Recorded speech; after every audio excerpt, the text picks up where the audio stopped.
بسم اللہ الرحمن الرحیم۔ السلام علیکم پیارے ویورز، کیسے ہیں آپ سب؟ میں امید کرتی ہوں کہ آپ سب بالکل ٹھیک ہوں گے۔ ایسے ہی خوش رہیں، ہنستے رہیں، مسکراتے رہیں اور روزانہ میری ویڈیوز پر آتے رہیں۔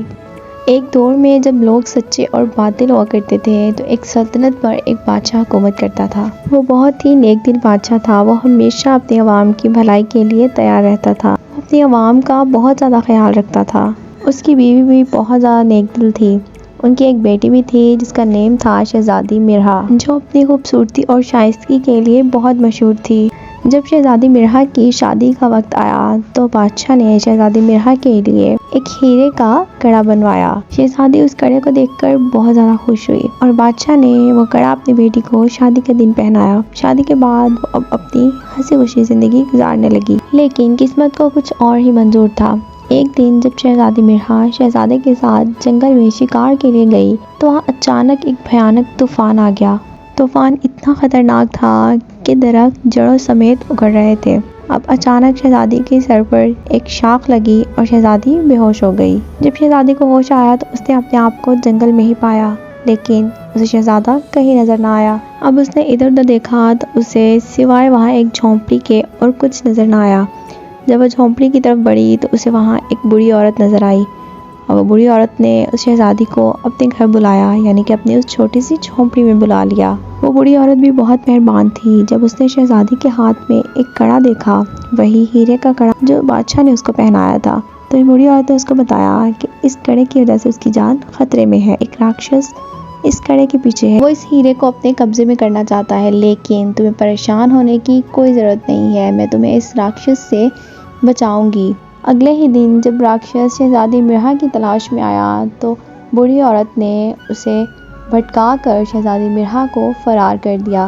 اب راکشس نے بوڑھی عورت کو قتل کر دیا اور وہ شہزادی مرحا کے پیچھے لگ گیا۔ شہزادی مرحا نے بڑی مشکل سے اس راکشس سے جان بچا کر ایک قلعے میں پناہ لی۔ وہ قلعہ ایک مہربان شہزادی کا تھا اور اس نے شہزادی مرحا کی مدد کی اور راکشس کو شکست دی۔ شہزادی مرحا نے اس مہربان شہزادی کو سارا واقعہ سنایا کہ کس طرح وہ راکشس اس ہیرے کے پیچھے ہے۔ تو مہربان شہزادی نے شہزادی مرحا کو یہ کڑا پھینکنے کا کہا کیونکہ اس سے شہزادی کی جان بھی جا سکتی تھی، اور اس طرح اور بھی بہت سارے لوگ شہزادی مرحا کے اس کڑے کے پیچھے تھے۔ اس طرح شہزادی مرحا نے اس مہربان شہزادی کی بات پر عمل کرتے ہوئے وہ کڑا خود سے بہت دور ایک سمندر میں جا کر پھینک دیا، کیونکہ اس کڑے کی وجہ سے شہزادی مرحا کی جان کو خطرہ تھا۔ اب وہاں پر شہزادہ بھی شہزادی مرحا کو ڈھونڈتا ہوا اس قلعے میں آ گیا اور ان دونوں نے مہربان شہزادی کا شکریہ ادا کیا اور واپس اپنے قلعے کی طرف روانہ ہو گئے۔ اس کہانی سے یہ سبق ملتا ہے کہ کبھی بھی مہنگے جواہرات زندگی میں سکون نہیں لا سکتے۔ زندگی میں خوشیوں کا تعلق ان پیسوں اور ان جواہرات وغیرہ سے نہیں ہوتا، اور ہم نے دیکھا ہے کہ بہت سارے ایسے لوگ ہوتے ہیں جن کے پاس پیسے تو بہت ہوتا ہے، دولت تو بہت ہوتی ہے، لیکن ان کے پاس پرسکون زندگی نہیں ہوتی، یعنی کہ وہ دل سے مطمئن نہیں ہوتے، وہ خوش نہیں ہوتے، ان کو کہیں نہ کہیں کوئی نہ کوئی چیز تنگ کرتی ہی رہتی ہے، کہیں نہ کہیں کوئی نہ کوئی چیز پرسکون نہیں رہنے دیتی۔